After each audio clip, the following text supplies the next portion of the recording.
Do you think you know the best guitarist of all time is? Well, if you think of Jimi Hendrix, then you're right. Jimi Hendrix was a guitarist in the 60s. He did not invent the electric guitar, but he was one of the first people to master it with great control. He could rock out and go crazy on his Fender with songs like Purple Haze and Foxy Lady, or he could make sweet ballads like The Wind Cries Mary. I will tell you the life of Jimi Hendrix from the beginning, his career, and the end. Jimi Hendrix was born November 27th, 1942. His mother, Lucille, was an alcoholic, so Jimi was raised by his father, Al Hendrix. At age 12, Jimi taught himself how to play guitar in strange ways, like with his teeth and behind his back. 2 years later, Jimi Hendrix got his first electric guitar. Then he joined two bands, the Rockin' Kings and the Tomcats. He soon after dropped out of high school. From 1961 to 1962, Jimi was enlisted into the Army to be a paratrooper, but then he was discharged due to injury.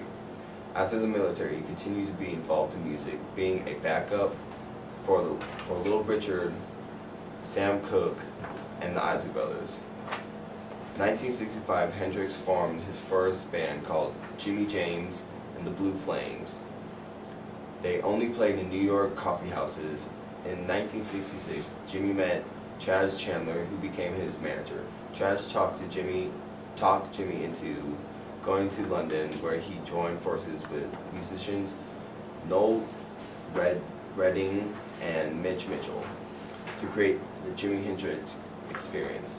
A year after that, the band released their first song, Hey Joe, which became a hit.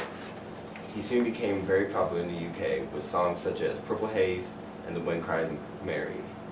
He then got the love of America by performing in the Monterey Pop Festival in June 1967, when, in the end of his concert, he burned his guitar on stage. He had 3 albums with his band, the Jimi Hendrix Experience. Are You Experienced? The Axis Bold as Love, and Electric Ladyland.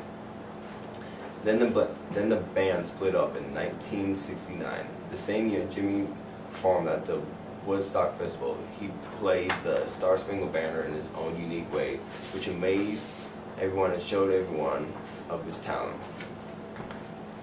This was his last performance before he overdosed and died in 1970.